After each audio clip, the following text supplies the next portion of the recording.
and welcome to GW Shakespeare Company's 3rd annual Shakespeare in the Park, A Midsummer Night's Dream. My name is Edie Parent, and I am the director of this production. Thank you so much for coming out today. We have a very wonderfully whimsical show planned for you all. Before we get started, I have a couple housekeeping announcements to make. Firstly, please turn off or silence your cell phones. Tonight's performance runs a little over an hour and a half with a 10-minute intermission. During intermission, we'll be selling concessions of popcorn and lemonade right over there, as well as merch. The nearest bathrooms are located in South Hall for students, and for non-students, we ask that you use the bathrooms in the Student Center on 8th Street or ask a crew member for assistance tapping into South Hall during intermission. We ask if possible that you wait to use the restroom until intermission so as not to disrupt the show, as actors will be entering and exiting through all 3 aisles. In case of emergency, luckily we are outdoors, but please head to Potomac Square on G and 20th Street and await further instructions. In case of a shelter in place, please head to the Student Center on 8th Street and await further instructions. Content warnings for the show include stage violence, loud noises, and brief mentions of suicide and parental violence. Please be sure to check out other shows happening soon in the GW theater community. Former Shakes director Cami Hussey is directing her senior thesis, Beaufort and Finch Presents The Tempest, April 20th and 21st at the Cogan Clock Tower, and April 28th in the Flag Building. Generic Theater Company is putting up If Then, April 18th through the 20th in the Verne Black Box. Forbidden Planet Productions is putting up Heathers, May 2nd through the 4th in the Verne Black Box. And 14th Grade Players is doing their new Plays Festival May 4th in the University Student Center. Recess is also doing Anna's senior show April 19th on the USC 3rd floor Continental Ballroom. This production is in part dedicated to the Southern Trans Youth Emergency Project. STYEP is a wonderful initiative that provides rapid response support directly to the families of youth who are impacted by transgender healthcare bans in southern states. This initiative helps families understand their options for continuing care, including referrals to providers, and offers grants to cover medical expenses and travel costs. As well as donating 25% of show profits to STYEP, we're accepting donations via Venmo or directly to the organization at the concessions table right over there. It's the same Venmo as the tickets, however, we ask that you please specify that it is a donation in the Venmo. If you have the means and can find it in your heart to donate to this initiative, please do so. By donating, you're supporting real families of trans youth gain access to vital health care in states where it's becoming increasingly difficult to do so. Without further ado, allow yourself to be transported into fairyland and enjoy the show.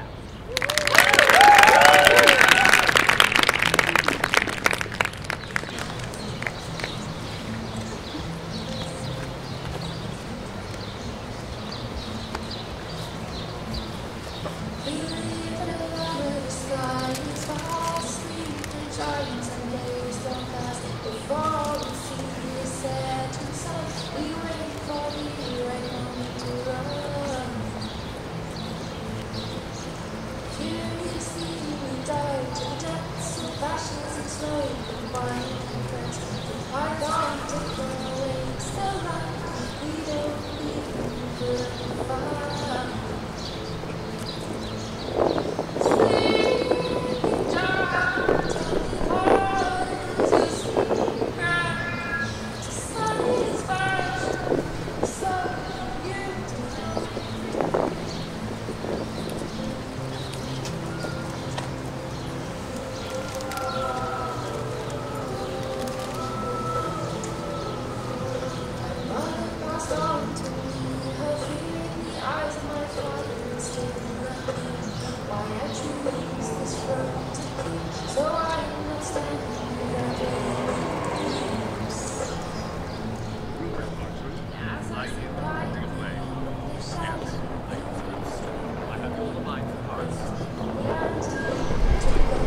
days bring in a new moon, but oh methinks how slow this old moon wanes.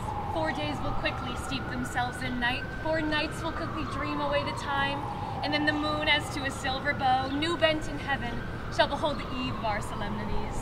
Suppose I wooed thee with my sword, and won thy love doing thee injuries. But I will marry thee in another keep, with pomp, with triumph, and with revelling.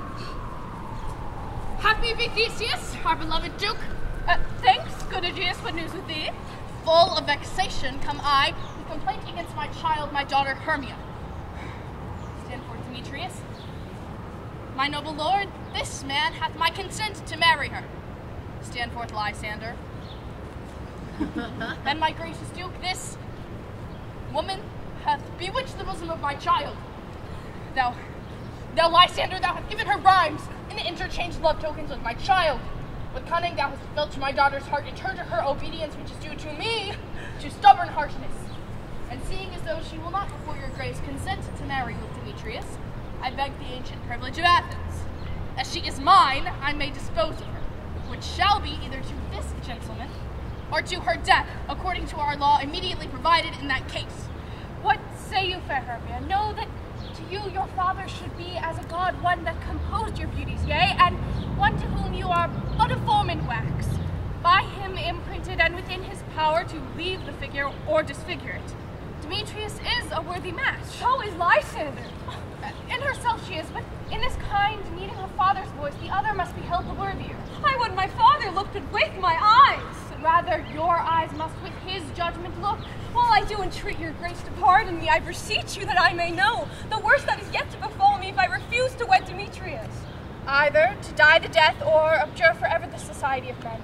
Therefore, fair Hermia, question your desires, know of your youth, examine well your blood, whether, if you do not yield to your father's choice, you can endure the livery of a nun.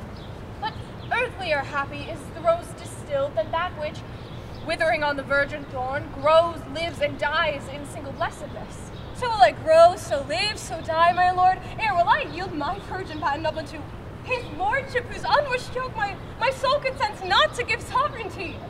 Take time to pause, and by the new moon, the sealing day betwixt my love and me for everlasting bond of fellowship, upon that day, either consent to marry Demetrius, as your father would, or, as punishment for disobedience to your father, prepare to die, or on Diana's altar protest for austerity and single life.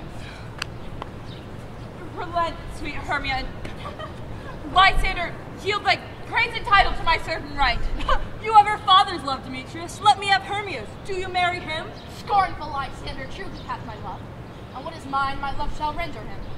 And as she is mine, all my right of her I do estate unto Demetrius.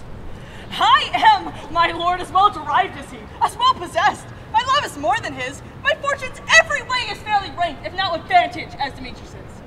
And, which is more than all these boasts can be, I am beloved of beauteous Hermia.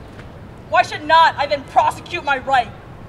Demetrius, I'll avouch it to his head, made love to Neater's daughter, Helena, and won her soul. She, sweet lady, devoutly dotes in idolatry on the spotted and inconstant man. I must confess I have heard as much, and thought to have spoken to Demetrius thereof, but being overfull of self-affairs, my mind did lose it. But come, Egeus, and come, Demetrius, I have some private schooling for you both. For you, fair Hermia, look you fit your fancies to your father's will, or else the law of Athens yields you up to death or vows of single life. Come, my Hippolyta. What cheer, my love? Come, Demetrius. Come, Egeus. I must confer with you upon some business that concerns yourselves. With duty and adoration we follow you. How now, my love? Why is your cheek so pale? How chance the roses there do fade so fast? Belike for want of rain, which I could well, but seemed up in the tempest of my eyes. Ay me! For aught that I could ever read, can ever hear by tale or history, the course of true love never did run smooth. If then true lovers have ever been crossed, it stands as an edict in destiny. Let us teach our child patience, because it is a customary cross, as due to love, his thoughts, dreams, his sighs, wishes, and tears, poor fancy followers. A good persuasion. Therefore hear me, Hermia. I've a widow aunt, a dowager of great revenue, and she hath no child. From Athens is her house remote 7 leagues. She respects me as her only son. There, gentle Hermia, may I marry thee! And to that place the sharp Athenian law cannot pursue us. thou lovest me, steer forth thy father's house tomorrow night, and in the wood, a league without the town, where I did meet thee once, with Helena, to do observance to a morn of May. There will I stay for thee. Oh, my good Lysander, I swear to thee by Cupid's strongest bow, by all the vows that ever men have broke, in number more than ever woman spoke. In that same place thou hast accord to me, tomorrow truly will I be with thee. Oh, keep promise, love. Oh, look, here comes Helena. Oh, Godspeed, fair Helena. Whither away? Call you me fair? That fair again unsay. Demetrius loves your fair. Oh, happy fair, your eyes are lodestars and your tongue sweet air. Ugh. Sickness is catching. Oh, were favor so! What yours would I catch, fair Hermia, ere I go? My eye should catch your eye, my voice, your tongue sweet melody, my ear your voice. Oh, were the world mine, Demetrius being baited, the rest I give to be you translated. Teach me how you look, and with what art you sway the motion of Demetrius's heart.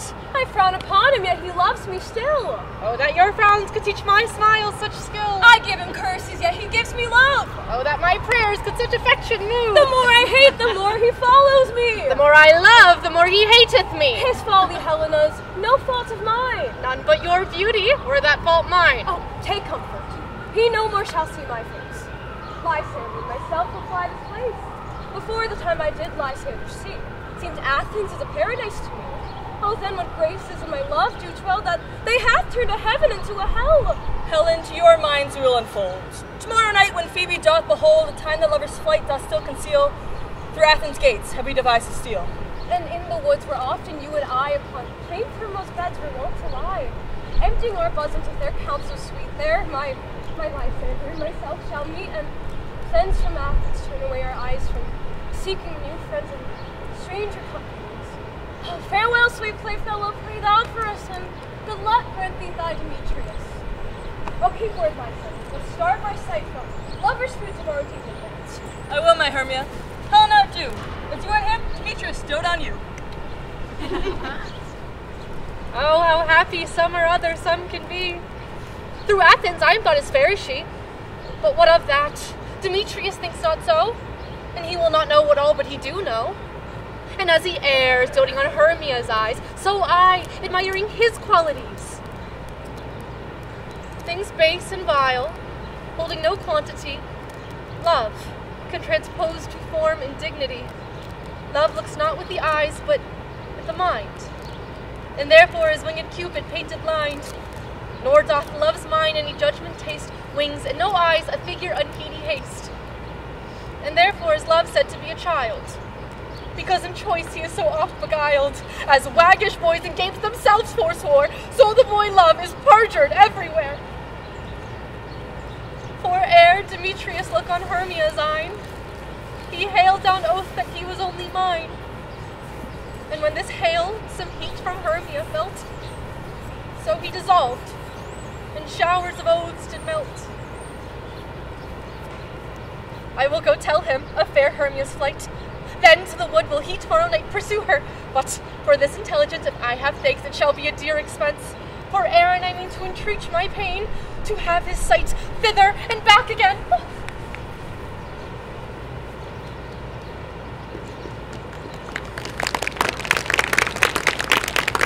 Is all our company here?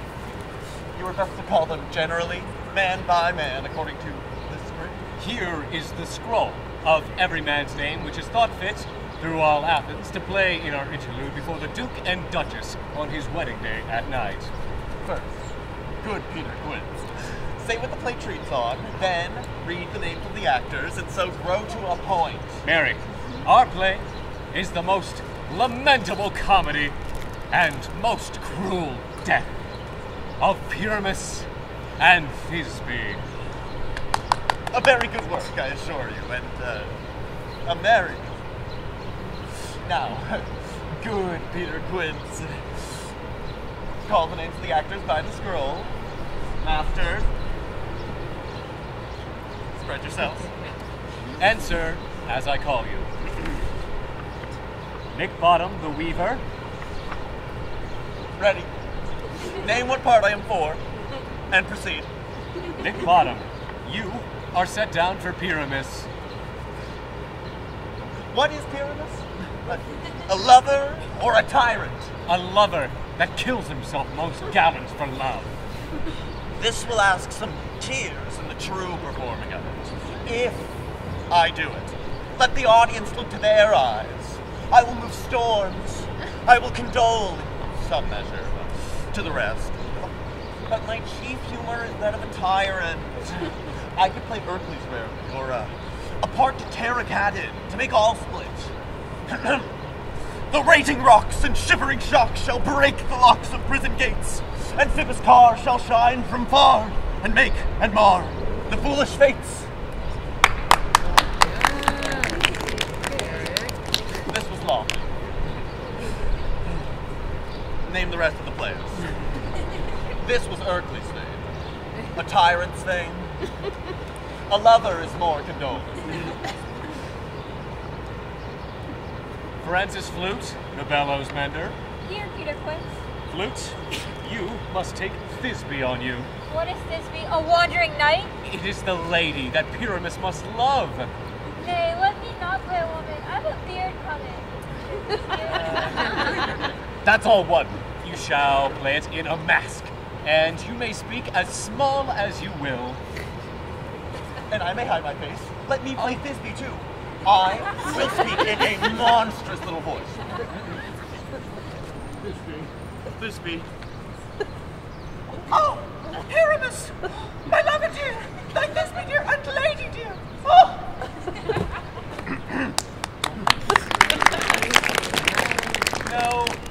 No. You must play Pyramus. And Flute, you Thisbe. No. Yeah. Well, proceed. Robin Starveling, the tailor. Here, Peter Quince. Starveling, you must play Thisbe's mother. Tom Snout, the tinker. Here, Peter Quince. You, Pyramus's father. Myself, Thisbe's father. Snug the joiner, you the lion's part. Have you the part written down? If so, please give it to me, for I am slow of study. You may do it extempore, for 'tis nothing but roaring. Let me play the lion. I will roar that I will make any man's heart good to hear me. I will roar that I will make the Duke say, "Let him roar again! Let him roar again!" No, you must play Pyramus, for Pyramus is a sweet-faced man, a most proper man that one shall see in a summer's day, a most gentleman-like man. Therefore, you must needs play Pyramus. I will undertake it. We will meet, and there we shall rehearse most obscenely and courageously. Masters, take pains. Be perfect. Adieu.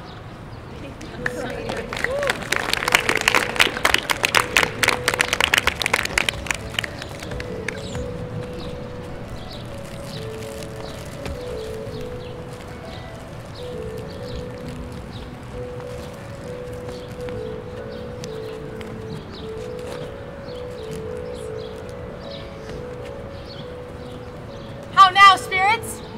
Whither wander you? Over hill, over dale, through brush, through briar, over park, over pale, through flood, through fire. I do wander here, swifter than the moon's sphere, and I serve the fairy queen. Farewell, thou love of spirits, I'll be gone. Our queen and our elves come here anon. The king doth keep his revels here tonight. Take heed the queen come not within her sight, for Oberon is passing fell in wrath, because that she, as her attendant, hath a lovely boy stolen from an Indian king. She never had so sweet a changeling, and jealous Oberon would have had the child, knight of his train, to trade the forces wild. But she perforce withholds the loved boy, crowns him with flowers, and makes him all her joy. And now they never meet in grove or green, by fountain clear or spangled starlight sheen, but they do square, for all their elves do fear, creep into acorn cups and hide them there. Either I mistake your shape and making quite, or else you are that shrewd and knavish sprite, Robin Goodfellow. Some that hobgoblin call you, and sweet Puck. You do their work, and they shall have good luck. Thou speakst aright. I am that merry wanderer of the night tide, just to Oberon and make her smile. The room fairy, here comes Oberon. And here my mistress, would that she were gone.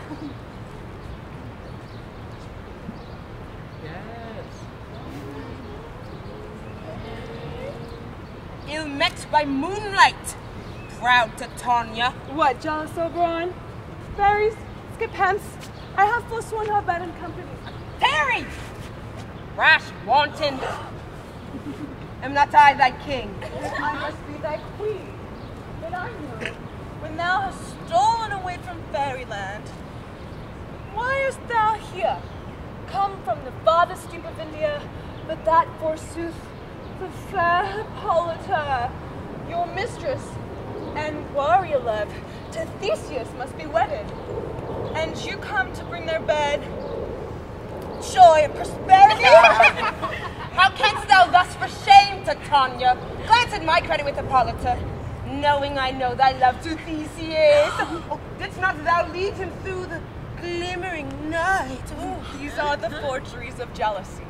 And never, since the midsummer spring, met we on hill, in dale, in forest, or mead, by paved fountain, or by rushy brook, or by the beach at margin to the sea, to dance our ringlets to the whistling wind.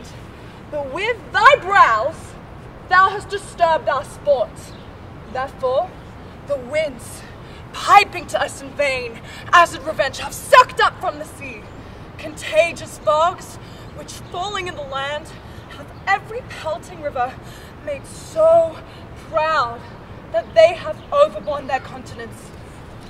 The ox hath therefore stretched his yoke in vain, the plowman lost his sweat, and the green corn hath rotted ere his youth detained a beard. The human mortals want their winter here. No night is now with him or carol blessed. Therefore the moon, governess of floods, pale in her anger, washes the air that rheumatic diseases do abound. And thorough this distemperature, we see the seasons alter. Hoary headed frosts fall in the lap of the fresh crimson rose, and on old Himes thin and icy crown, a fresh odorous chaplet of sweet summer buds is as in mockery set. The spring, the summer, the childing autumn, the angry winter, change their wonted liveries, and the mazed world, by their increase, knows not which is which. And this same progeny of evils comes from our debate, from our dissension. We are the parents and original.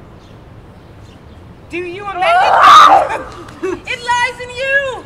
Why should Titania cross her Oberon? I do but beg a little changeling boy to be my henchman. Set your heart at rest.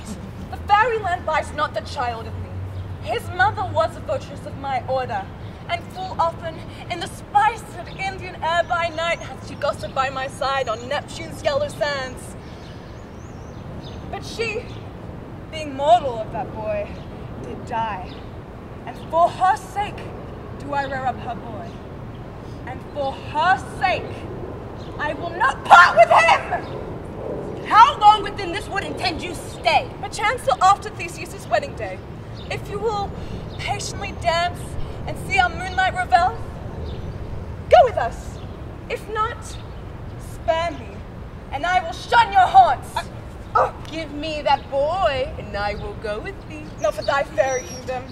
Fairies, away. I will chide downright if I longer stay. Fine! Go thy way then! Thou shalt not from this grove till I torment thee for this injury. My gentle puck, come hither. Thou remembrance since once I sat upon a promontory and heard a mermaid on a dolphin's back uttering such dulcet and harmonious breath that the rude sea grew civil at her song, and certain stars shot madly from their spheres to hear the sea makes music. I remember! That very time I saw what thou could not, flying between the cold moon and earth, Cupid all armed. A certain aim he took, yet marked I where the bolt of Cupid fell.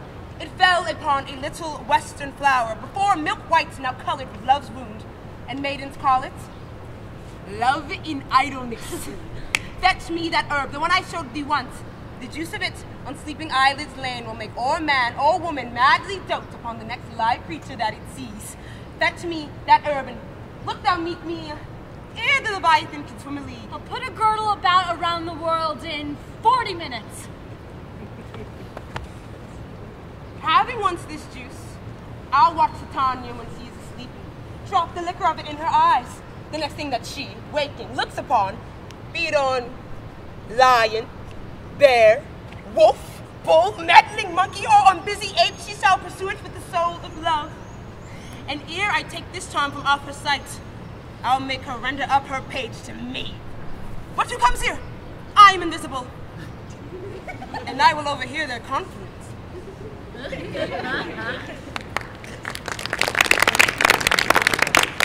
I love thee not, therefore pursue me not.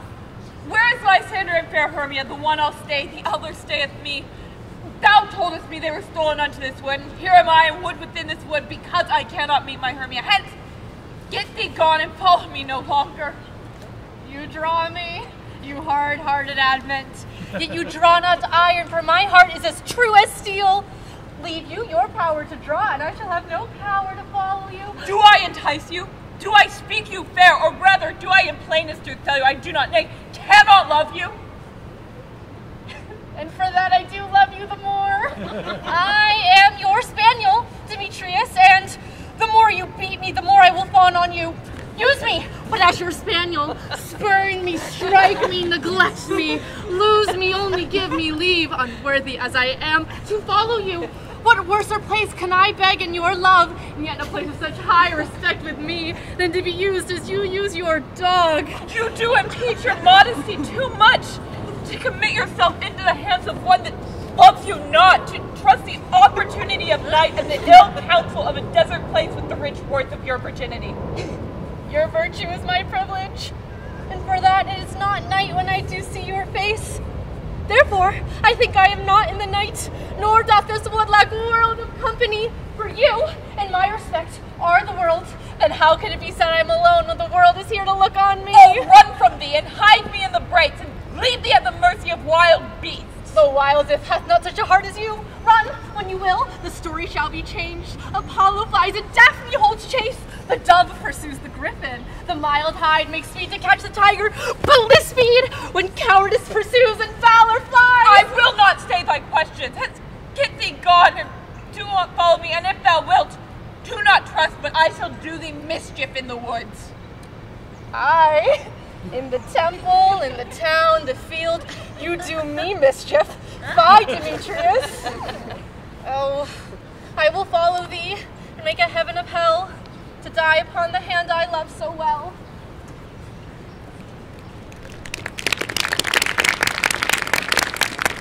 Fare thee well, nymph.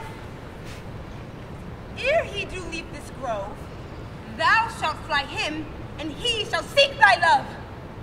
Ah, welcome, wanderer. Hast thou the flower there? Aye, here it is. I pray thee, give it me.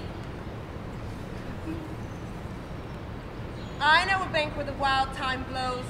There sleeps Titania some time of the night, lulled in these flowers with dances and delight. And with the juice of this, I'll streak her eyes and make her full with hateful fantasies. Take thou some of it and seek through this grove.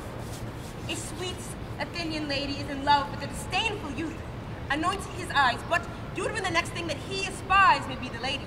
Thou shalt know the man by the Athenian garments he hath on, affected with some care that he may prove more fond on her than she upon her love.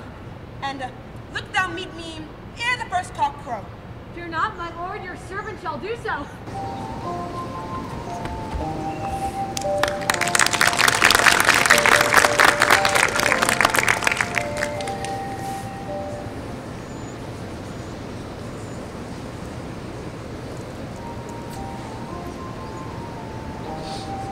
Fairies! Come!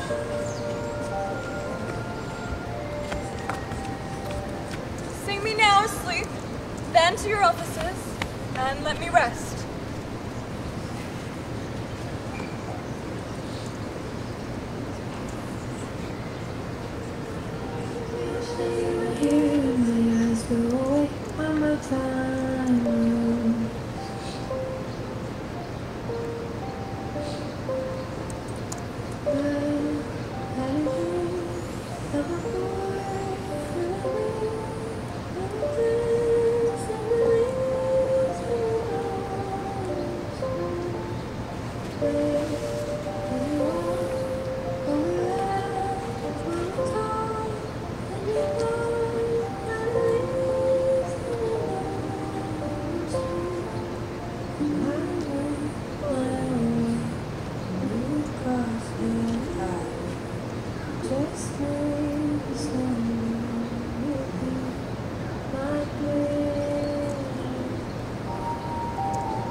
Thou cease when thou dost wake. Do it for thy true love take. Love in language for his sake. Be it ounce or cat or bear, hard or poor with bristled hair, in thy eye that do appear. When thy wakes it is thy dear. Wake when some vile thing is near.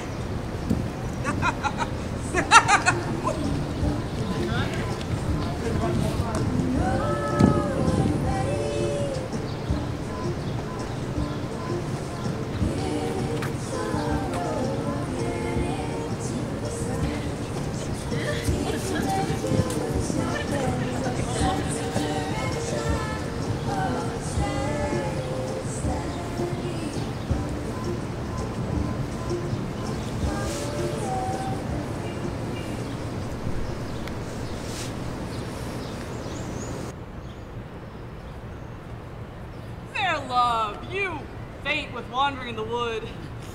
And to speak troth, I forgot our way. We'll rest us, Hermia, if you think it good, and tarry for the comfort of the day. Be it so, Lysander. Find you out of bed, for I upon this bank will rest my head. One turf shall serve as pillow for us both. One heart, one bed, two bosoms, and one trough. Nay, good Lysander, for my sake, my dear, lie further off, yet do not lie so near. Take the sense sweet of my innocence.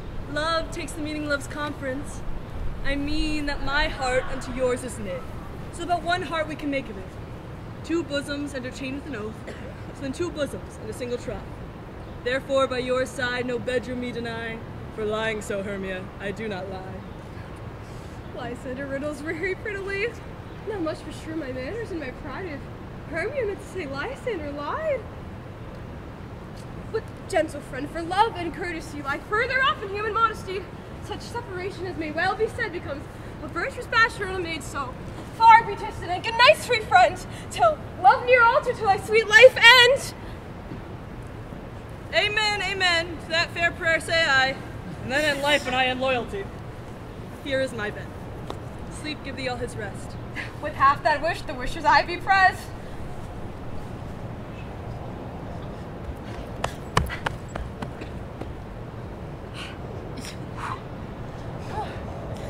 The forest I have gone, but Athenian found I none on whose eyes I might approve this flower's forced and stirring love. Night and silence, who is here? Weeds of Athens he doth wear. Oh, this is he, my master said, despiseth the Athenian maid. And here the maiden, sleeping sound on the dank and dirty ground. Pretty soul, she durst not lie near this lack love, this kill courtesy. Churl, upon thine eyes I throw all the power this charm doth owe. When thou wakest, let love forbid sleep his seat upon thy eyelid, and awake when I am gone, for I must now to Oberon.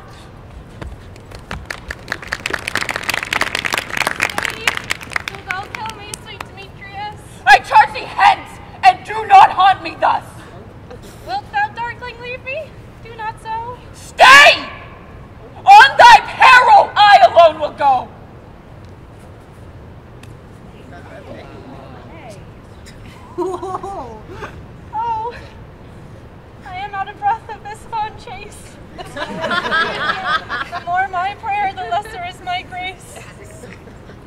is Hermia, where forever she lies, for she hath blessed and attractive eyes. Oh, how come her eyes so bright, not with salt tears? If so, mine are ofter washed than hers. No, I am as ugly as a bear, for beasts that meet me run away for fear. Therefore no marvel, though Demetrius do as a monster fly in my presence thus. Oh, what wicked and disassembling glass of mine, that made me compare to Hermia's fiery eye. Oh, what? Who is here? Lysander on the ground, dead, or asleep. I see no blood and no wounds. Lysander, if you live, awake. And run through fire I will for thy sweet sake. O transparent Helena, nature shows art that through thy bosom makes me see thy heart. Oh, where is Demetrius? Oh, fit a word is that vile name to perish on my sword. Do not say so, Lysander. Say not so. Yet he loved your Hermia, Lord, but thou. Yet Hermia still loves you, so be content. Content with Hermia? No, I do repent the tedious minutes I with her have spent. Not Hermia, but Helena I love, who would not change a raven for a dove.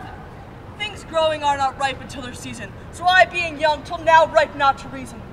But touching now the point of human skill, reason becomes a marshal to my will, and leads me to your eyes, where I look, love stories written in love's richest book. Wherefore was I to this keen mockery born? When at your hands did I deserve your scorn? Oh, it's not enough that I did never, no, never can deserve a sweet look from Demetrius's eye, but you must flout my insufficiency. Good troth you do me wrong, good sooth you do, in such a disdainful manner for me to woo. Oh, fare you well, perforce I must confess, I thought you a lord more true and gentlest. Oh, that a lady of one man refused, should another therefore be abused. She sees not Hermia. Hermia, sleep thou there, and never mayst thou come Lysander near. For as a surfeit of the sweetest thing, the deepest loathing to the stomach brings. In all my powers, dress your love and might, to honor Helena, and to be her knight.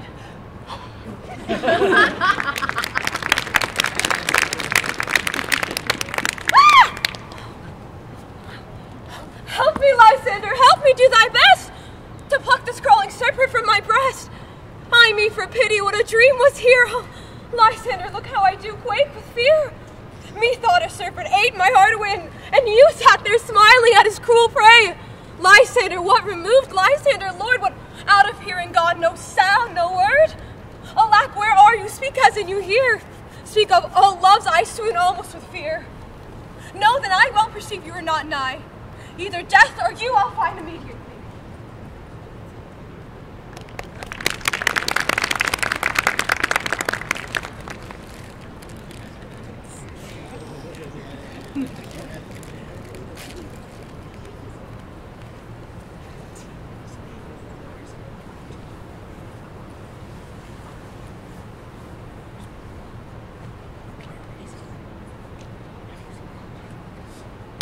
Are we all met? Pat. And here's a marvelous convenient place for our rehearsal. This green space shall be our stage, this hawthorn brake our tiring house. And we will do it in action as we shall do it before the Duke. Peter Quince. What sayest thou, Bully Bottom? There are things in this comedy of Pyramus and Thisbe that will never please. First, Pyramus must draw a sword to kill himself, which the ladies cannot abide. However, that. Fire lacking a parlous fear. I believe you must leave the killing out when all is done. Not a whit. I have a device to make all well. Write me a prologue. And let the prologue seem to say that we do no harm with our swords, and that Pyramus is not killed indeed. For the more better assurance, tell them that I, Pyramus, am not Pyramus, but am Bottom the Weaver. This will put them out of fear. Well, we will have such a prologue. Will not the ladies be afeard of the lion? I fear it, I promise you. Masters, you must consider with yourselves to bring a lion among the ladies is a most dreadful thing. Therefore, another prologue must tell that he is not a lion. Nay. You must name his name. and half his face must be seen through the lion's neck, and he himself must speak through, saying thus, or to the same effect. Ladies, or fair ladies, I would wish you, or I would request you, or fair ladies, I would entreat you not to fear, not to tremble. If you think I come hither as a lion, it were pity on my life. No, I am no such thing. I am a man as other men are. And there, let him name his name and tell them plainly he is Snug the Joiner. Well, then it shall be so. But there are still two hard things. That is, to bring moonlight into a chamber, for, as you know, Pyramus and Thisbe do meet by moonlight. Doth the moon shine that night we play our play? Yes, the moon doth shine that night. Why then, may you leave a casement of the great chamber window where we play open and let the moon shine in at the casement. Aye. Or else, one man or another must come in with a bush of thorns and a lantern and say he come to disfigure or present the person of moonshine. But there's one thing. That is to bring a wall into the great chamber, for, says the story, Pyramus and Thisbe do talk through the crack of a wall. You can't bring in a wall. What say you, Bottom? Some man or other must present wall. And let him have some plaster or some loam or some rough cast about him to signify wall. And let him hold his fingers thus, and through that cranny shall Pyramus and Thisbe whisper. If that is so, then all is well. Come, every mother's son, sit down and rehearse your parts. Pyramus, you speak first. When you have spoken your speech, enter into that break, and so every man according to his cue. What hempen homespuns have we swaggering here, so near the cradle of the fairy queen? What, a play towards? I'll be an auditor. An actor too, if I see cause. Speak, Pyramus. Thisbe, you stand forth. Thisbe, the flowers odious savor sweet. Odors. Odors. Flowers odors savor sweet. So hath thy breath, my dearest Thisbe dear. But hark, a voice. A voice. Stay thee but here a while, and by I will appear to thee. A stranger Pyramus than e'er played here. Must I speak now? Aye, marry, must you? For you must understand that Pyramus goes but to see a noise he has heard, and is to come again. Most radiant Pyramus, most lily white of hue, of color like red roses on a triumphant bier. As true as a truest horse, I would never tire. Enter Pyramus, I'll meet thee at Ninny's tomb. See that right there? Ninny's tomb, yeah. Ninus's tomb, man. And you must not speak that yet. That you answer to Pyramus. You speak all your part at once, cues and all. Enter Pyramus, your cue is past. It is never tire. As true as a truest horse, thou never tire. Thisbe, I were only Oh, string! Pray, masters! Fly, masters! Help! I'll follow you. I'll lead you back around. Why did they run away? This is a knavery of them, to make me afeard. Thou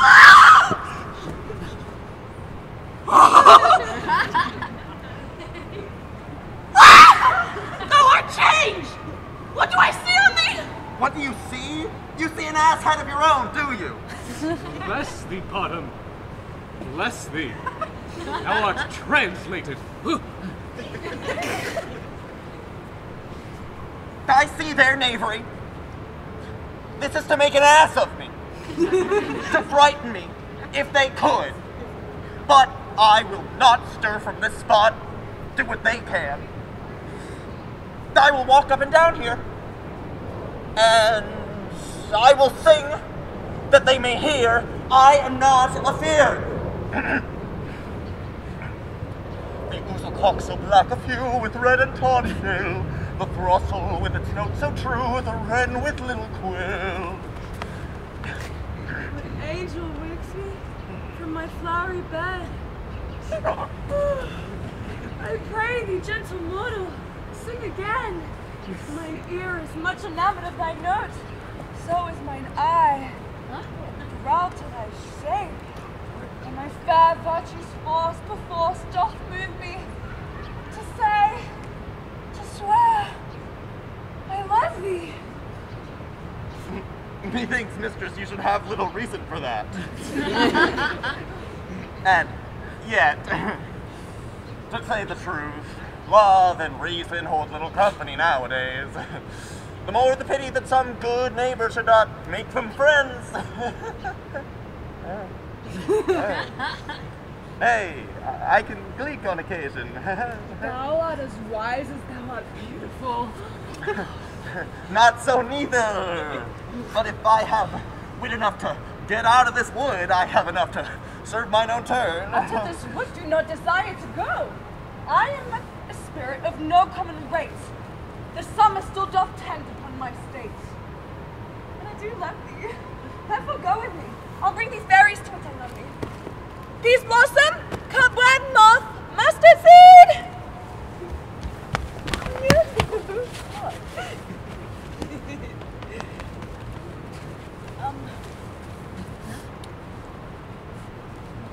Ready?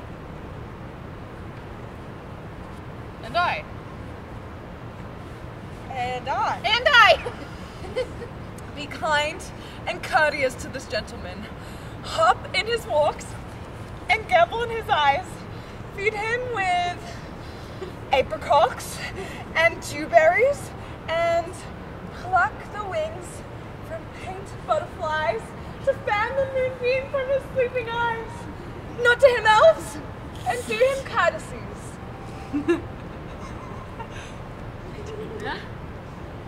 Well, mortal. Hail. Hail. Hail! Come, lead him to my bower.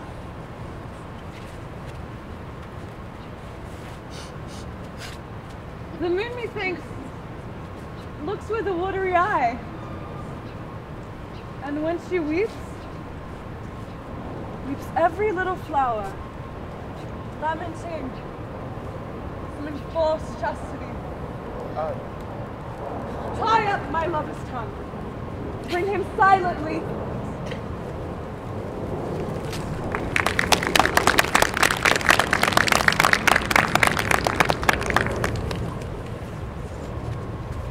There will now be a 10-minute intermission.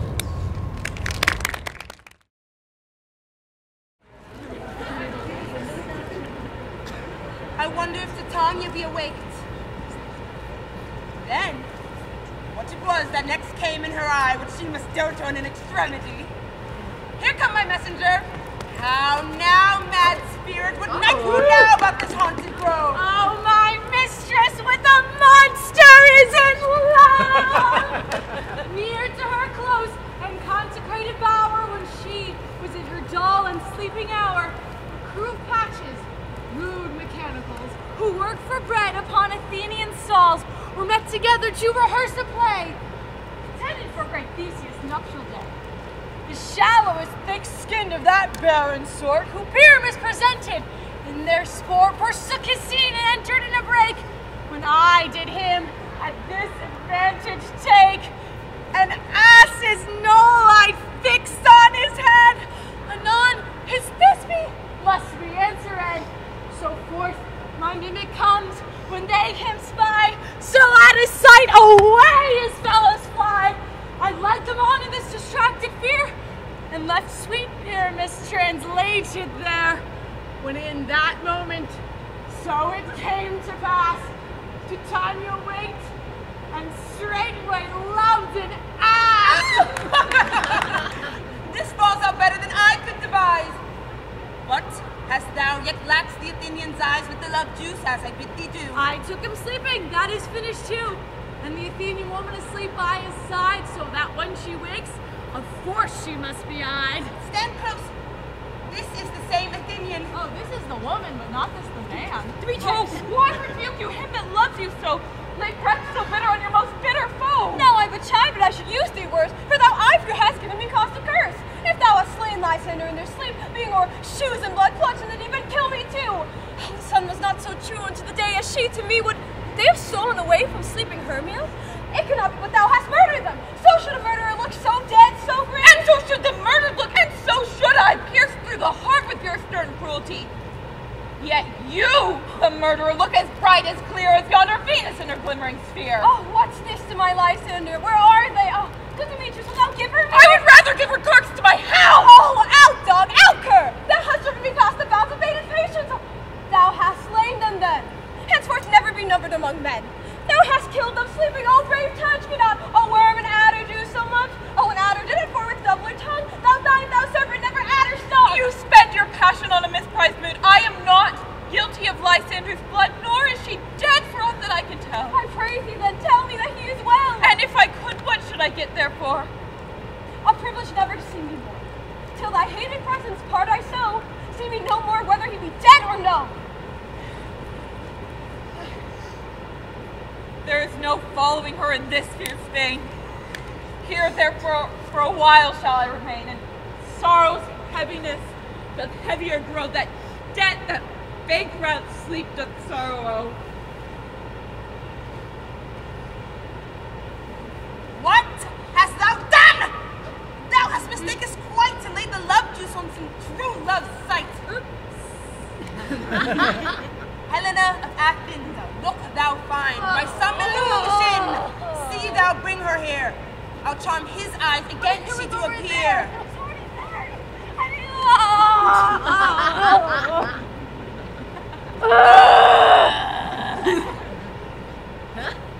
I go.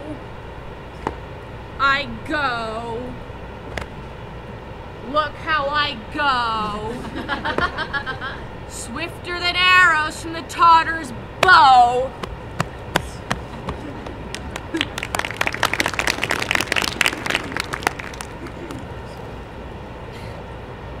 Flower of this colored dye, hits with Cupid's archer eye, sink an apple of his eye.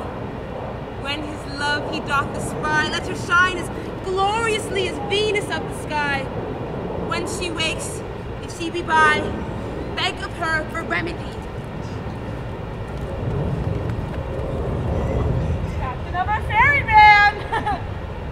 Helena's here at hand, and the youth mistook by me, pleading for their lover's fee. Shall we their fond pageant see? Oh Lord, what fools these mortals be! Stand aside. The noise they make will cause Demetrius to wake. Well, then at once will 2 who won. Oh, that is meant on sport alone, and those things do best please me, that befall preposterously. Why should you think that I should woo and scorn? Scorn and derision never comes in tears. Look, when I vow, I weep, and vow so born in their nativity, all truth appears. How can these things in me seem scorn to you? Bear the facts of faith to prove them true.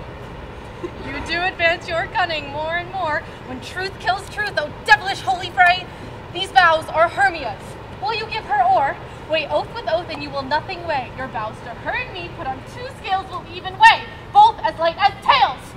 I had no judgment unto her I swore. Nor none in my mind. Will you give her or? Demetrius loves her, and he loves not you. Oh, Helen, goddess, nymph, perfect, divine, to what my love shall I compare thine eyne? Crystal is muddy, oh, how ripe and show thy lips, those kissing cherries tempting grow. Oh, spite! Oh, hell! I see that you are all bent to set against me for your merriment. Oh, if you were civil and knew courtesy, you would not do me thus much injury. Can you not hate me, as I know you do, but you must join in souls to mock me too? Both rivals and love Hermia, now both rivals to mock Helena. A trim exploit, a manly enterprise to conjure tears in a poor maid's eyes with your derision. You are unkind, Demetrius. Be not so. For you love Hermia. This you know I know. And here, with all goodwill, with all my heart, in Hermia's love I yield you up my part. And yours of Helena to me bequeath, whom I do love, and will do, to my death. Oh, never did mockers waste more idle breath. Lysander, keep thy Hermia. I will none. If e'er I loved her, all that love is gone. My heart but as a guest lies there sojourn. Now to Helen it is home returned, there to remain. Helen is not so. Disparage not the faith thou dost not know, lest thy peril thou abide it dear. Look where thy love comes, yonder is thy dear. Dark night that from the eye's function takes, the ear more quick of apprehension makes. Thou art not by mine eye.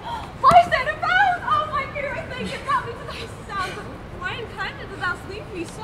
Why should she stay whom love doth press to go? What love could press Lysander from my side?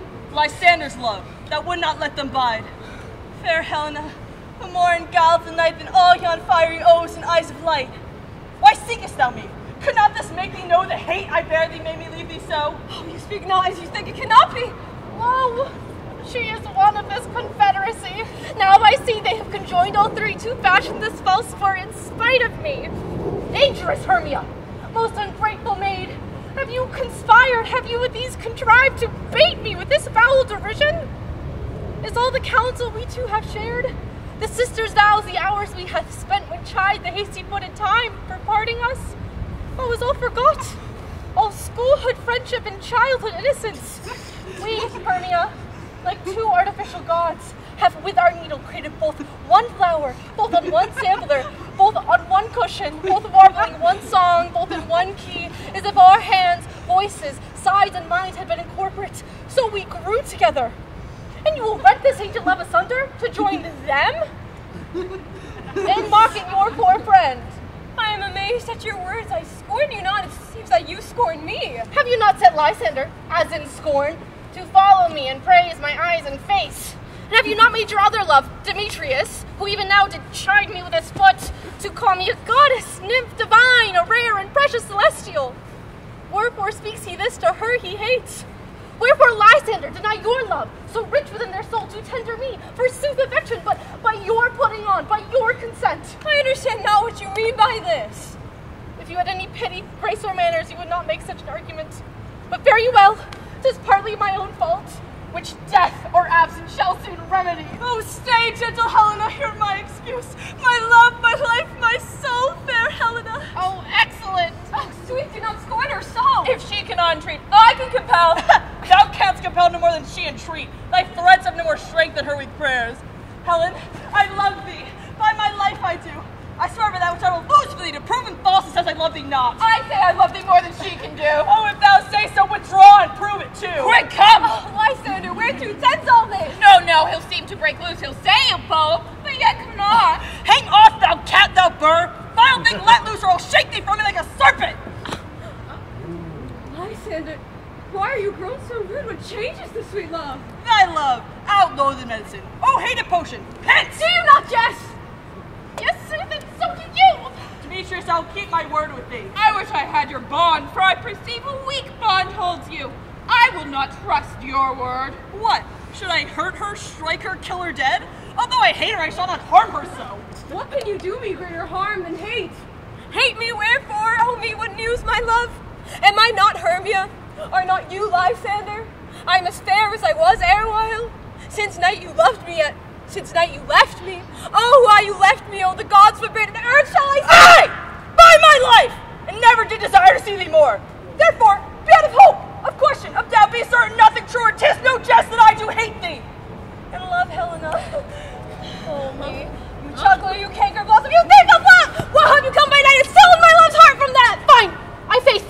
You have no modesty, no touch of bashfulness, no maiden shame. What? Will you tear impatient answers from my gentle tongue? Fie! Fie, you counterfeit, you puppet, you... Ah! Puppet? Why so? Why that way goes the game. Now I perceive she hath been compared between our statures. She hath urged her height, and with her personage, her tall personage, her height perceived she hath forgot with him. Oh, and are you grown so high in esteem because I am so dwarfish and so low? How low might thou faint in Maple's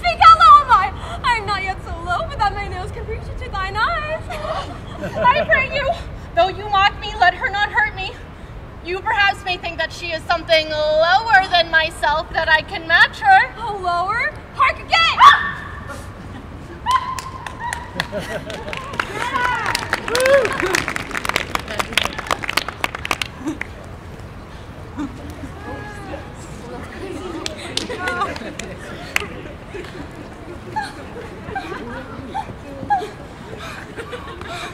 I pray you, good Hermia, do not be so bitter with me. I evermore did love you, Hermia. Did ever keep your counsels, never wronged you. Save that, in love unto Demetrius, I told him of your flight unto this wood. He followed you, and for love, I followed him. But he hath chid me since, threatened to spurn me, strike me, nay, to kill me too. And now, you will let me quiet go. To Athens I will bear my folly back and follow you no longer. Let me go, and you will see how simple and how fond I am. Why get you going? Who is thy interest? A foolish heart that I leave here behind. What would Lysander? With Demetrius! Be not afraid, she shall not harm thee, Helena. No, sir, she shall not. Though you take her part. When she is angry, she is keen and shrewd. She was a vixen when we went to school. Though she be but little, she is fierce. Oh, little again? Nothing but low and little. Oh, why will you suffer her to fool me thus? Let me come to her! Get gone, you dwarf! You minimus of hindering no breastmaid! You bee! You acorn! You are too officious on behalf of one that scorns your services. Let her alone. But speak not of Helena. If thou so little show of love to her, thou shalt buy it dear. Now she holds me not. Now follow, if thou starest, to try who's right. Of neither mine is boasted Helena. Follow? Nay, I'll go with thee, cheek by jowl! Oh, you mistress! All this coil is long of you. Oh, nay, go not back. I will no longer trust you. I will no longer stay in your cursed company. Your hands than mine are quicker for a fray, but my legs are longer to run away! Oh, I am amazed and know not what to say.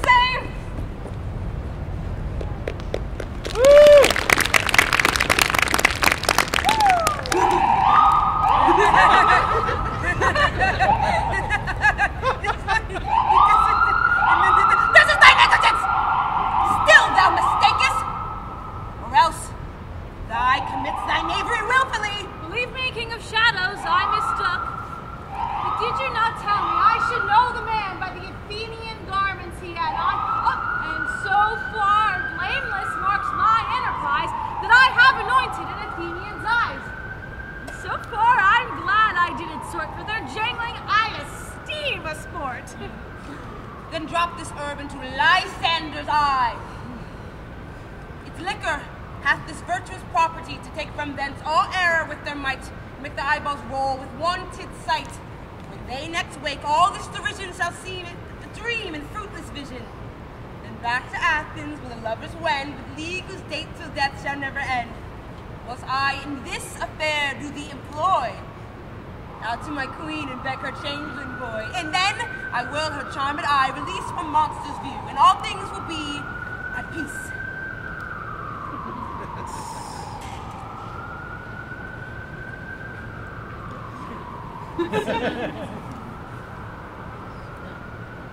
Up and down, up and down, I will lead them up and down. I am feared in field and town. Oh, goblin, lead them up and down.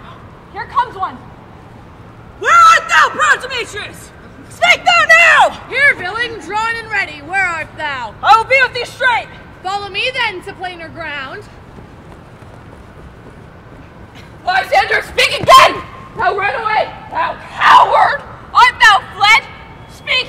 Hints of bush, where dost thou hide thy head? Thou coward, art thou bragging to the stars? Telling bushes that thou lookest for wars and wilt not come? Come, thy recreant, come, thy child. Yea, art thou there? Follow me, we'll try no manhood here.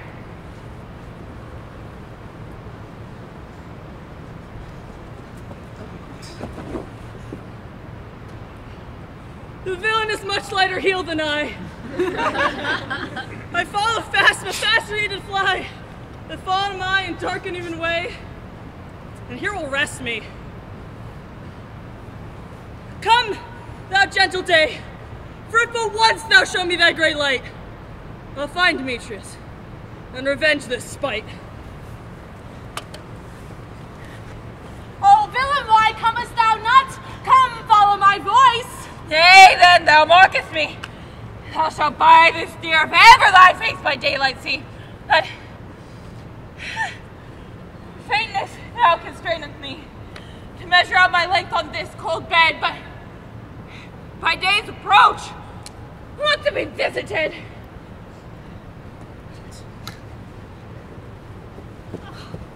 O weary night, a long and tedious night, abate thy hours, shine comforts from the east, so I may back to Athens by daylight, and that my poorest company detest, and that sleep sometimes shuts up sorrow's eyes, steal me a while from mine own company. Yet but 3. Come one more. 2 of both kinds makes up 4. Oh, here she comes, cursed and sad. Cupid is a knavish lad, thus to make poor females mad. Never so weary, never so in woe, the dapples are dew and torn with briars. Oh, I can no further crawl, no further go, my legs can keep no pace with my desires. Here lie rest till the break of day. Heaven shield Lysander if they mean a fray.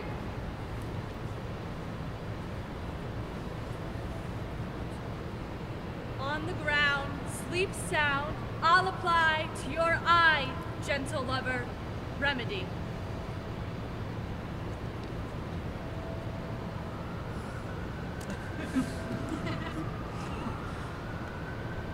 When thou wakest, thou takest true delight in the sight of thy former lady's eye.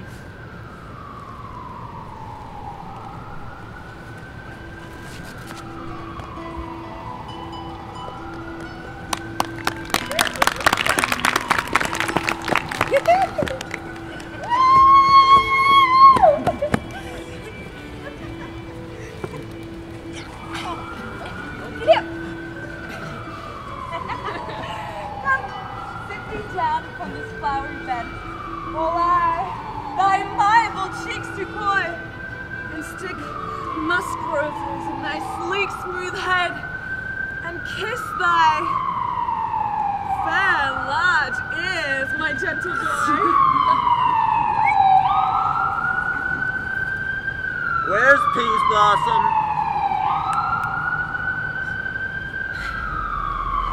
Ready? Scratch my head, Peasblossom. Where's Cobweb? Oh, Cobweb. Ready. Good, monsieur. Get ye your weapons in your hand and kill me a red-hipped humblebee on a thistle. And Cobweb. Good, monsieur. Bring me the honey back. Where's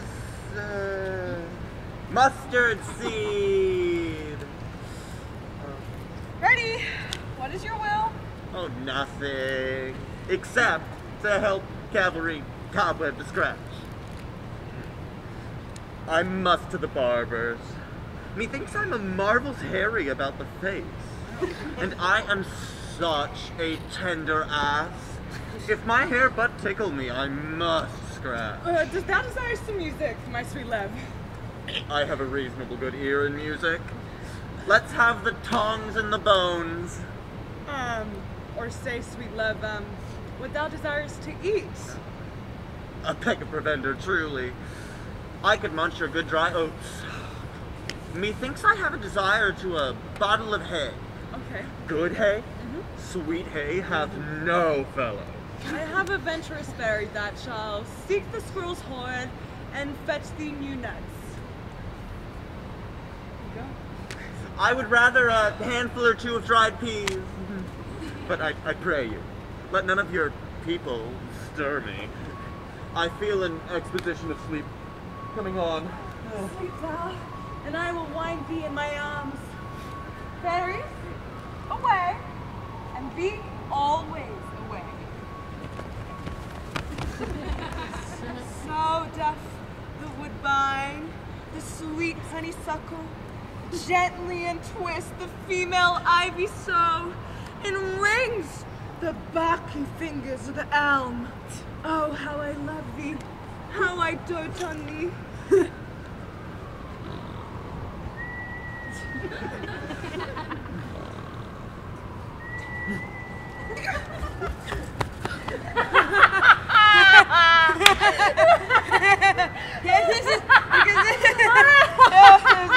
Welcome, good Parker. Seest thou this sweet sight? Woo! Her dotage, I do begin to pity. For meeting her of late, seeking sweet favors for this hateful fool, I did upbraid her and fall out with her. For she has hairy temples that had rounded with a coronet of fresh and fragrant flowers. When I had at my pleasure taunted her, I then did ask her for her changing child, which straight she gave me, and a fairy sent to bear him to my bower in fairyland. And now I have the boy. I will undo this hateful imperfection of her eye. Oh, and gentle Puck, take this transformed scalp from off the head of this Athenian swain, that he, awaking when the others do, lay all back again to Athens repair, and think no more of this night's accidents, but as the fierce vexation of a dream. But first, I will release my fairy queen.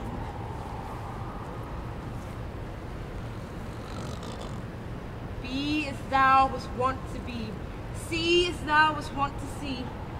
Diane's bud or Cupid's flower hath such force and blessed power.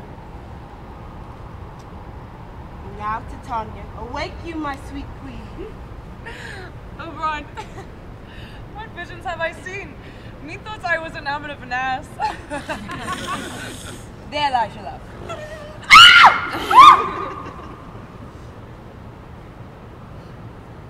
How came these things to pass?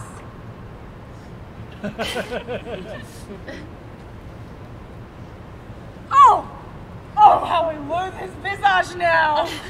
Silence a while. Puck, take off the head. Titania, music call.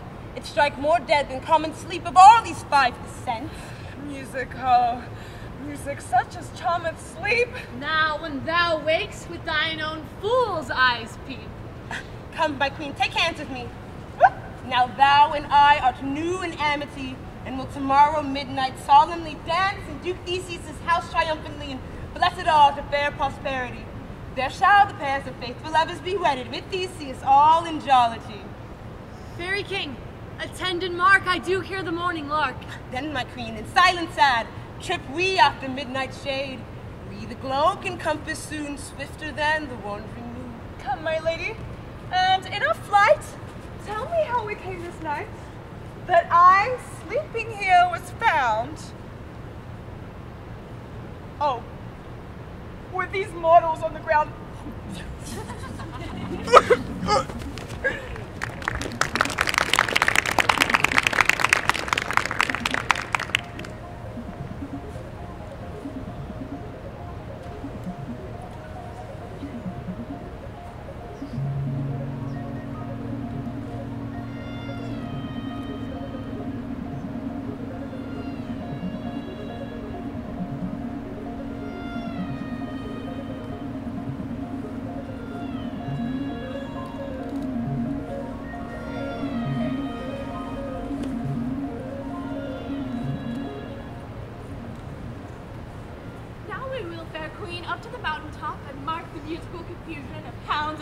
Conjunction?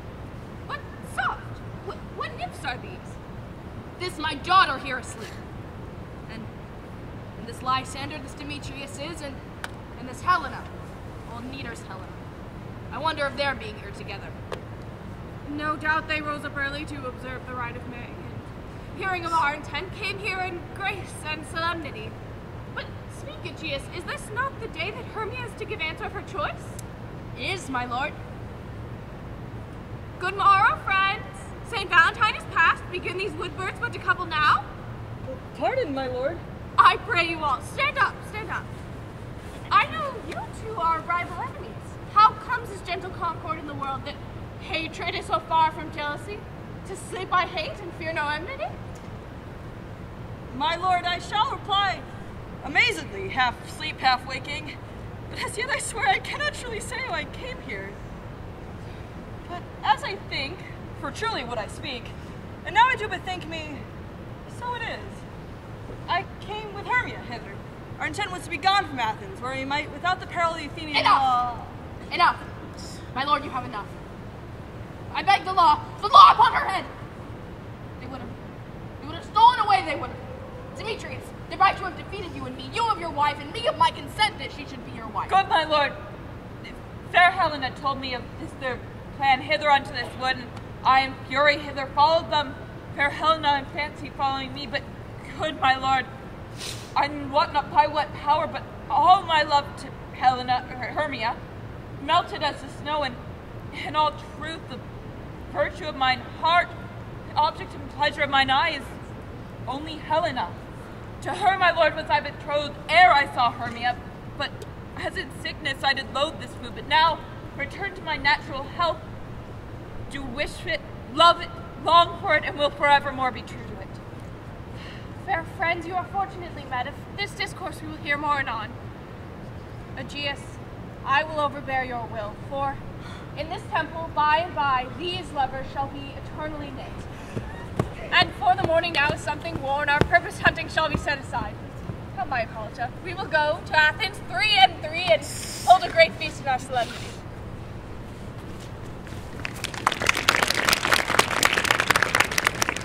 Are we awake? Do not we sleep? We dream? Methinks I see things with parted eyes when everything seems double. So methinks, and I have found Demetrius, like a jewel, mine own and not mine own. These things seem small and undistinguishable, like far-off mountains turned into clouds. Was not the Duke here? Yea, and my father, and Hippolyta. And he did bid us follow to the temple. Why then, let us go after and by the way recount our dreams. It's awfully chilly in these woods.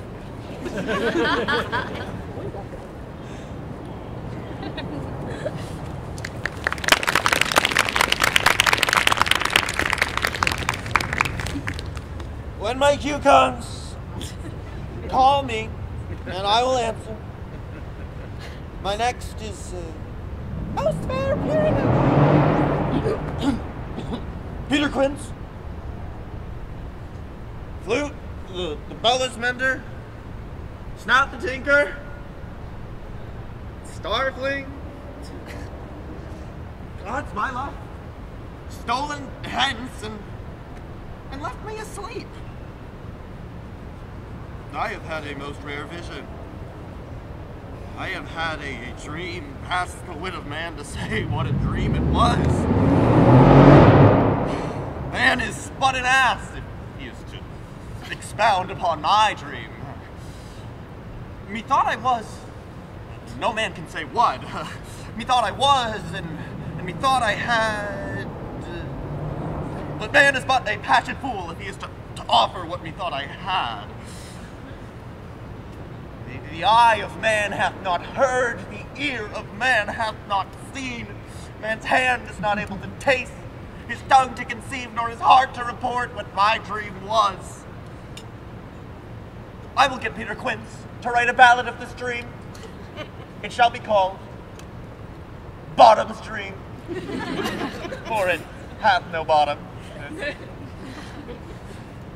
And I will sing it at the latter part of a play before the Duke. Peradventure, to make it the more gracious, I will sing it at her death.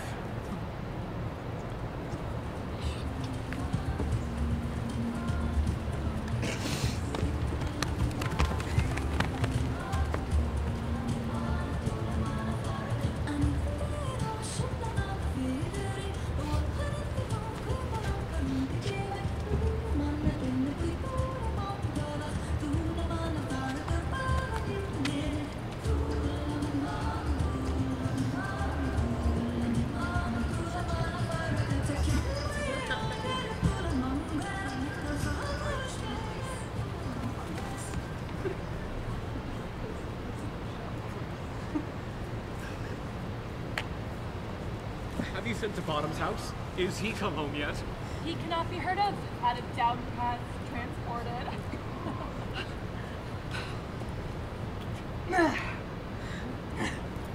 The Duke is coming from the temple with 2 or 3 more lords and ladies married.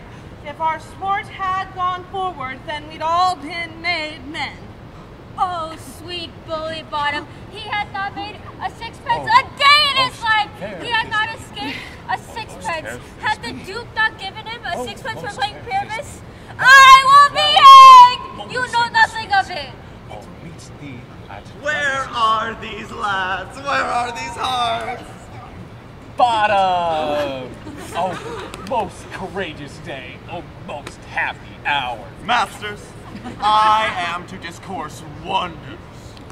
But ask me not what, for if I tell you, I am not true Athenian. I will tell you everything just as it fell out. Let us hear, sweet bottom. Not a word of me.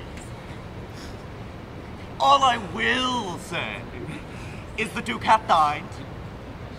Get your apparel together. Good strings to your beards, new ribbons to your pumps. Every man go o'er his part.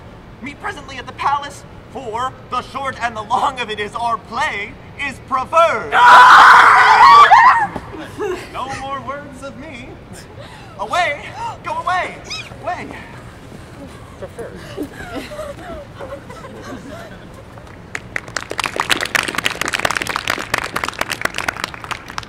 'Tis strange, my Theseus, that these lovers speak of. More strange than true. I never may believe these antique fables nor these fairy toys. As imagination bodies forth the forms of things unknown, the poet's pen gives them shape and gives to airy nothing a local habitation and a name. Such tricks hath strong imagination, where that if it would apprehend some joy, it comprehends some bringer of that joy. Or, in the night, imagining some fear, how easy is a bush supposed to bear? But all the story of the night told over, and their minds transfigured so together, more witnesseth than fancy's images, and grows to something of great constancy, but howsoever strange and admirable. True. Ah, here come the lovers full of joy and mirth. I just love the moon. Joy, gentle friends, joy and fresh days of love accompany your hearts. Oh, more than to us, wait in your royal walks, your board, your bed. Come now, what dances, what mass shall we have? Where's our usual manager of mirth? Is there no play to ease the anguish of a torturing hour? A play there is, my lord, some 10 words long, which is as brief as I've known a play. But by 10 words, my lord, it is too long. For in all the play there is not one word apt, one player fitted, and tragical, my lord, it is, for therein Pyramus doth kill himself, which, when I saw rehearsed, I must confess, made mine eyes water, but more merry tears, the passion of loud laughter never shed. What are they that do play it? Heavy-handed men that work in Athens here, that never labored in their minds till now, and now have toiled these unbreathed memories with this same play against your nuptial. And we will hear it. No, my lord, I have heard it over, and it is nothing. Nothing in this world unless you can find sport in their intents, extremely strained and conned with cruel pains to do you service. No, we will hear that play, for never can anything be amiss when duty and tenderness. Go, bring them in. I look not to see wretchedness overcharged and duty in her service perishing. You shall see no such thing. Take your places, ladies. So please your grace, the prologue is addressed. Let him approach.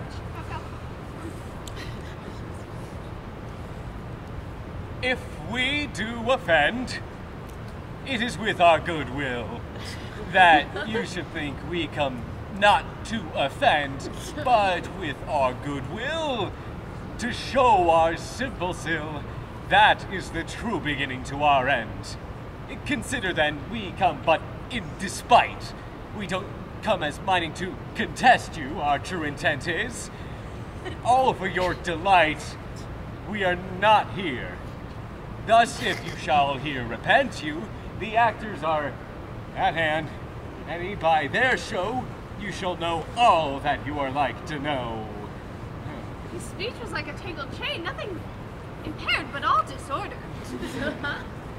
In this same interlude it doth befall that I, one snout by name, present as wall, And such a wall as I would have you think did have in it a cranny nook or chip, through which the lovers, Pyramus and Thisbe, did often whisper very secretly, this lone, this rough cast. And this stone doth show that I am that same wall. The truth is so. And in this cranny is right and sinister, through which the fearful lovers are to whisper. Oh, grim look at night. Oh, night with you, so black. Oh, night. Oh, night. Alack, alack, alack. I fear my Thisbe's promises forgot. And thou, a wall, oh sweet, oh lovely wall, that stands between her father's ground and mine. Thou wall, oh sweet, oh lovely wall, show me thy chip to blink through with mine eye. But what see I? No Thisbe do I see. O wicked wall, through whom I see no bliss. Cursed be thy stones for deceiving me. Oh, the wall being sensible should curse again. No, in truth, sir, he should not. Deceiving me is Thisbe's cue. She is to enter now. You will see, we'll all fall pat as I have said. Oh, yonder she comes.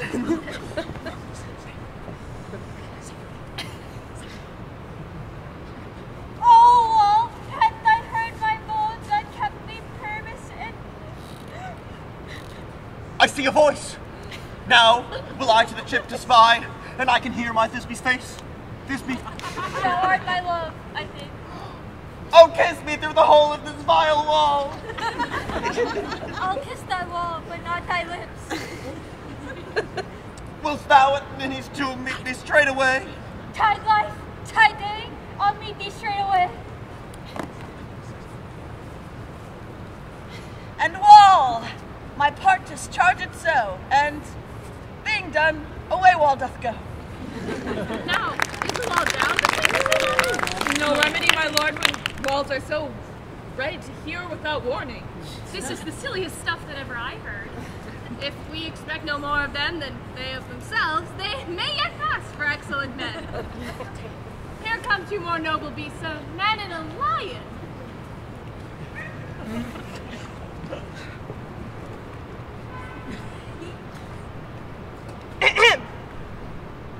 You who gentle ladies' hearts do fear, the smallest monstrous mouse that creeps along the floor, know that when you quake and tremble here, with lion's wildest sound doth roar, know that I, snug the joiner am, nor lion's fell, nor lion's dam.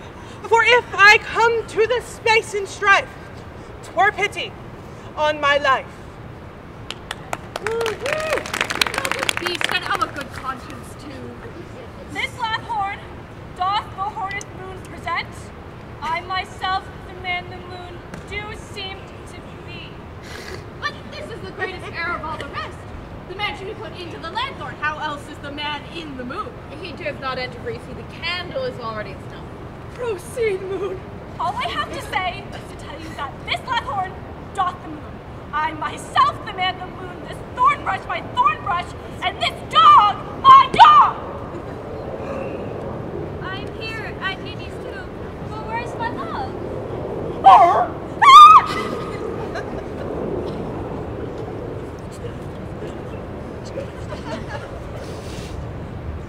Well run Thisbe.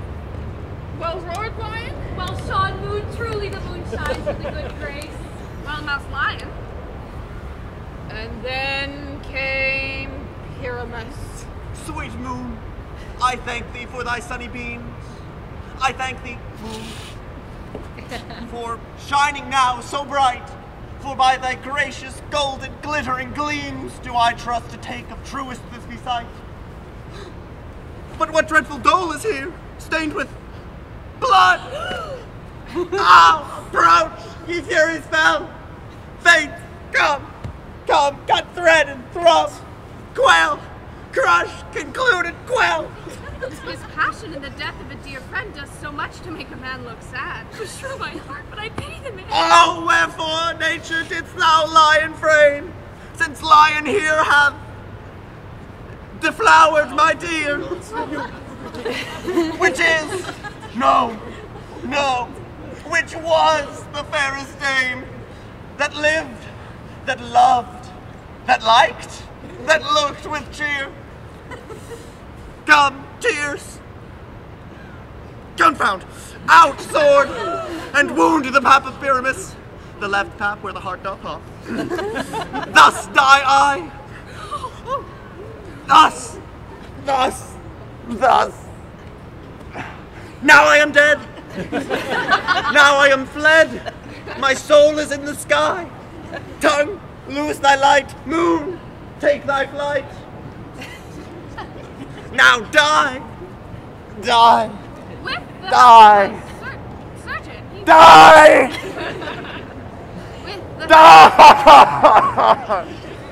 with the help of a surgeon, he may yet live and prove an ass. How chance moonshine is gone before Thisbe comes back and finds her lover?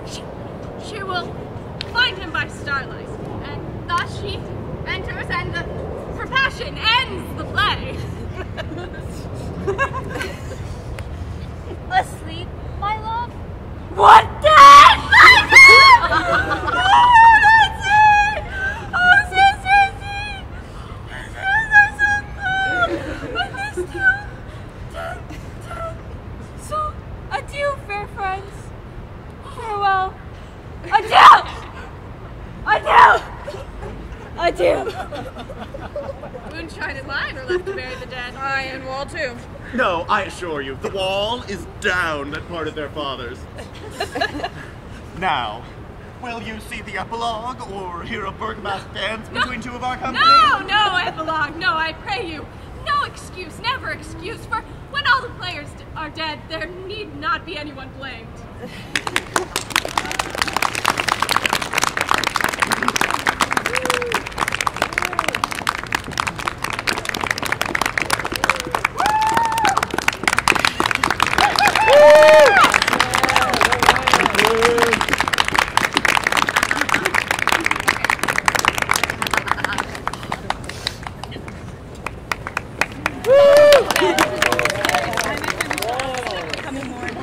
Sweet friends to bed, a fortnight hold we this solemnity and nightly revels in new jollity.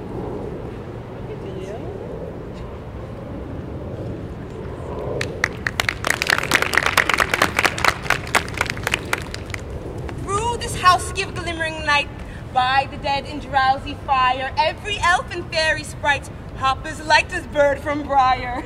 And this ditty after me, sing and dance it, triply. First, rehearse your song by root to every word a warbling note. Hand in hand, with fairy grace, will we sing and bless this place.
break of day, through this house each fairy stray, to the best bride bed will we, which by us will blessed be. And the issue there creates ever shall be fortunate, so shall all couples three ever true and loving be. And the blots of nature's hand shall not in their issue stand, never mole, hair, lip, nor scar, nor mark prodigious, such as I despise the nativity, shall upon the children be.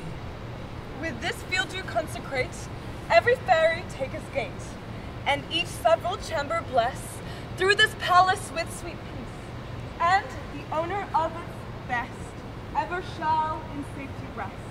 Trip away, make no stay, meet me all by break of day.